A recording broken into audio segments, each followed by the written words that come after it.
Hello दोस्तों, कैसे हैं सभी लोग।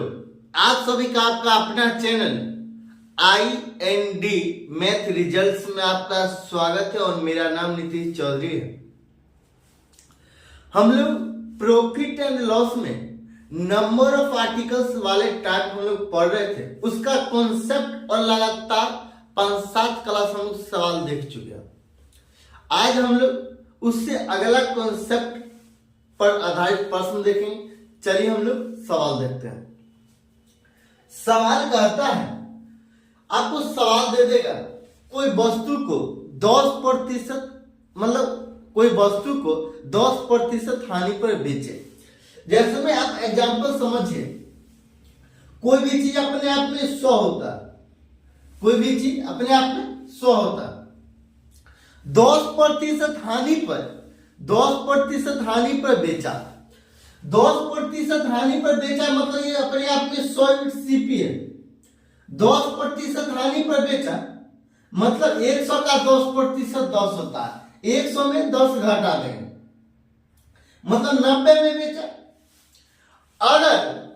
अगर वो 11 सही 1/9%, 11 सही 1/9% का लाभ अगर वो 5 रुपया या 10 रुपया या 50 रुपया आपको दे देगा। अगर वो 50 रुपया अधिक में बेचा होता तो 11 सही 1/9% का लाभ होता। मतलब ये 111 सही 1/9% हो जाता।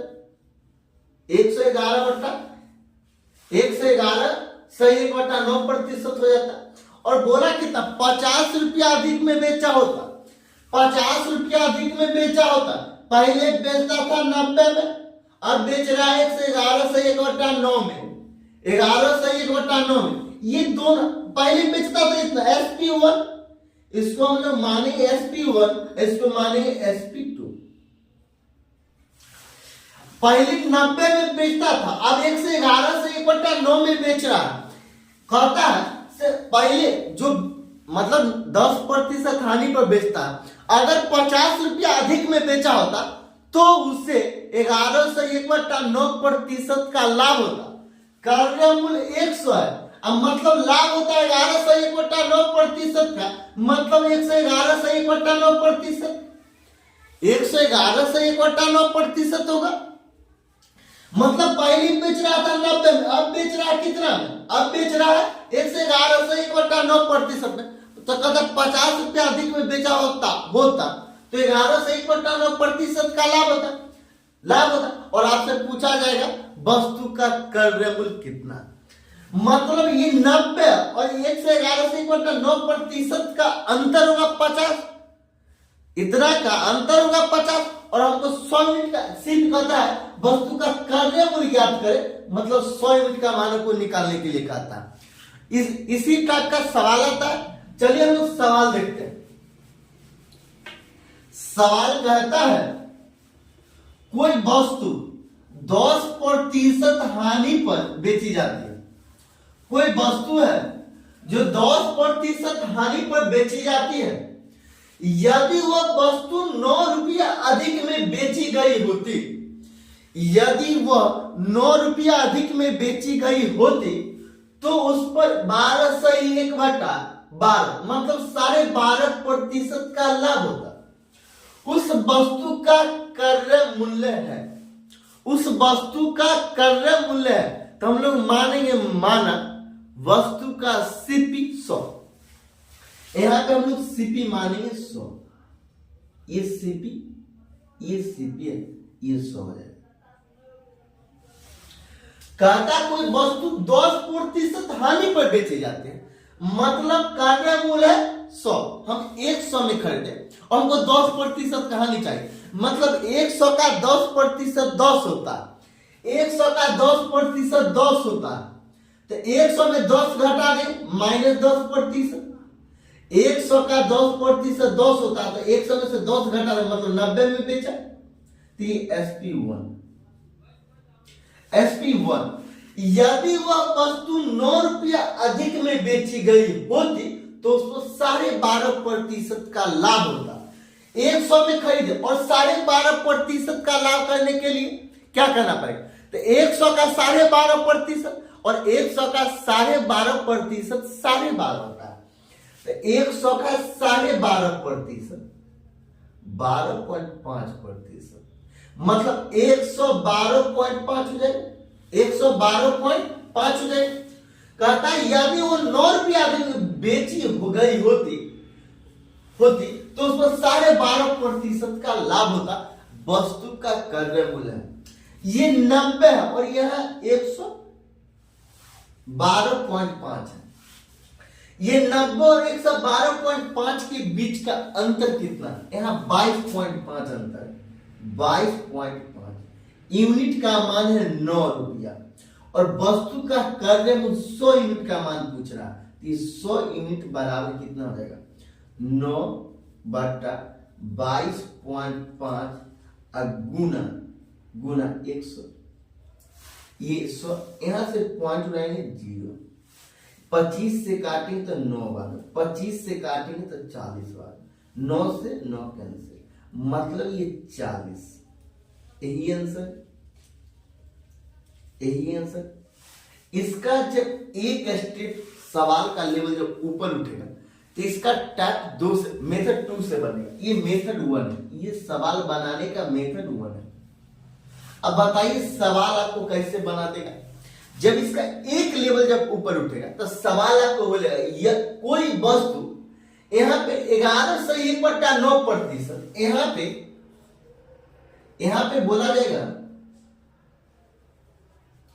यहां पे इस जगह पे आपको बोला जाएगा 11/1/9%।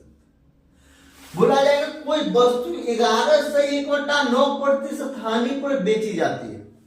कोई वस्तु है जो 11/1/9% हानि पर बेची जाती है। यदि वह वस्तु 9 रुपया अधिक में बेची गई होती तो उस पर 12.5% का लाभ होता। वस्तु का क्रय मूल्य है। इस मेथड से बनाइएगा तो इतना कैलकुलेटिव होगा जिसका कोई जवाब नहीं। हम लोग मेथड 2 से बनाएंगे। चलिए मेथड 2 से सिर्फ आप 2 मिनट नहीं 2 सेकंड के अंदर बना सकते हैं। मेथड 2 से आप 2 सेकंड के अंदर बना सकते हैं। कैसे? तो देखिए मेथड 2, ये मेथड 2 ये अभी दे दिए थे ऐसे ही, जब सवाल आएगा तो देखेंगे। बोला जाएगा कोई वस्तु 10% हानि पर बेची जाती है। ये 10% हानि पर बेची जाती है, मतलब ये 10% का फ्रैक्शन वैल्यू कितना होता है? 1/10। ये सीपी है, ये एसपी है। यहां कहता है 10% हानि पर बेची जाती है, मतलब क्या? ये 10 में खरीदा गया था, 9 में बेचा गया, 9 में बेचा गया। यहां पे 10% का फ्रैक्शन वैल्यू होता है 1/10, मतलब 10 में खरीदा, 1 की हानि हुई तो 10 में खरीदा गया था, 1 की हानि हुई, 9 में बेचा गया। फिर आगे सवाल में कहता यदि वो वस्तु 9 रुपया अधिक में बेची गई होती तो उस पर 12.5% का लाभ होता। 12.5% का फ्रैक्शन वैल्यू कितना होता है? 12.5% का फ्रैक्शन वैल्यू होता है 1/8, मतलब 8 रुपया में खरीदा, 9 रुपया में बेचा। 9 रुपया में बेचा, 8 रुपया में खरीदा, 9 रुपया में बेचा, तो उस वस्तु का क्रय मूल्य है। आप बात समझिए, एक ही वस्तु है जो यहां पे खरीदे हैं 10 रुपया में, 9 में बेचे, और वही वस्तु को 8 रुपया में खरीदे और 9 रुपया में बेचे। ये सही बात है, ये गड़बड़ बात। और ये गड़बड़ बात को सही कैसे करेंगे? ये गड़बड़ बात को सही कैसे करेंगे? तो गड़बड़ बात को सही करने के लिए दोनों जगह सीपी मतलब क्रय मूल्य बराबर करेंगे। ये दोनों जगह सीपी मतलब क्रय मूल्य हम लोग बराबर करेंगे। और क्रय मूल्य बराबर करने के लिए क्या करना पड़ेगा? इसको 10 से गुना करेंगे। जब इसको 10 से गुना करेंगे तो ये 80 हो जाएगा, और जब यहां 10 से गुना के तो पूरे लाइन में 10 से गुना करेंगे तो ये 90 हो जाएगा, ये 90 हो जाएगा। और इसको 80 पुराने के लिए यहाँ पे 8 से गुना करेंगे। जब यहाँ पे 8 से गुना करेंगे तो ये 80 हो जाएगा, ये 80 हो जाएगा। और यहाँ पे 8 से गुना करेंगे तो 9 8 72 हो जाएगा, 72 हो जाएगा। अब बताइए 80 रुपया का सामान है, 72 रुपया बेचे। ये 80 रुपया का सामान है, 90 रुपया बेचे। यहां सवाल में कहता अब कोई वस्तु 10% हानि पर बेची जाती, यदि वो वस्तु 9 रुपया अधिक में बेची गई होती तो उसको 12.5% का लाभ होता। कितना रुपया अधिक में बेची गई होती? ये कितना रुपया है? ये 22 रुपया, ये सॉरी 18, ये 18, ये 90 और ये 72 के बीच का अंतर 18। ये 18 यूनिट का मान कितना है? ये 18 यूनिट का मान है 9 रुपया, ये 9 रुपया। 1 यूनिट का मान कितना हो जाएगा? 1/2 मतलब आधा। और हमसे पूछा जा रहा है उस वस्तु का क्रय मूल्य है, और क्रय मूल्य कितना? ये क्रय मूल्य, ये 80 है क्रय मूल्य, तो 80 यूनिट का मान पूछ रहा है। तो 80 यूनिट बराबर 80 गुना 1/2। 2 को 40 बार पढ़ने के बाद ये कैंसिल हो जाएगा, ये 40 आंसर होगा, ये 40 आंसर। जब सवाल का एक लेवल जब ऊपर उठेगा इसी मेथड से हम लोग बनाएंगे। अगला सवाल कहता है यदि किसी वस्तु को 5% हानि के स्थान पर 5% लाभ पर बेचा जाए तो एक व्यक्ति को 5 रुपया अधिक प्राप्त होता है।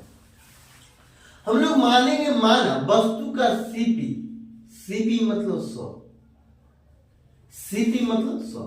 यदि किसी वस्तु को 5% हानि के स्थान पर 5% लाभ पर बेचा जाता है, पहले उसको 5% हानि पर बेचा जाता है तो ये SP1 हो जाएगा, और ये SP1 हो जाएगा, और 5% हानि मतलब -5%, और 100 का 5% 5 होता है। 100 में से 5 घटा मतलब 95 में बेचा जाता है, 95 में बेचा जाता है। हानि के स्थान पर 5% लाभ पर बेचा जाए, मतलब आप 5% लाभ पर बेचा जाए, SP2 हो जाएगा, SP2 हो जाएगा।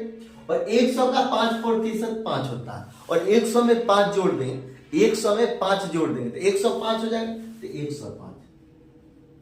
5% लाभ पर बेचा जाए तो एक व्यक्ति को 5 रुपया अधिक प्राप्त होते हैं। इतना में बेचने के बजाय, इतना में जब बेचा जाता है, 95 में बेचने के बजाय 105 रुपया में, 105 में बेचा जाता है तो 5 रुपया अधिक प्राप्त होते हैं। ये दोनों के बीच कितना का अंतर? ये 10 यूनिट, और 10 यूनिट बराबर 5। 1 यूनिट बराबर 1/2, 1/2 कहता है। तो एक व्यक्ति को 5 रुपया अधिक प्राप्त होते हैं, उस वस्तु का क्रय मूल्य कितना है? मतलब ये क्रय मूल्य मतलब ये सीपी का रहा, सीपी, और ये 100 यूनिट का मान पूछ रहा। तो ये 100 यूनिट बराबर 100 और गुना 1/2 बराबर, इसको 50 बार में कैंसिल हो जाए, ये 50। यही आंसर, यही आंसर। अगर अच्छा लगता है तो लाइक और सब्सक्राइब कर लीजिएगा।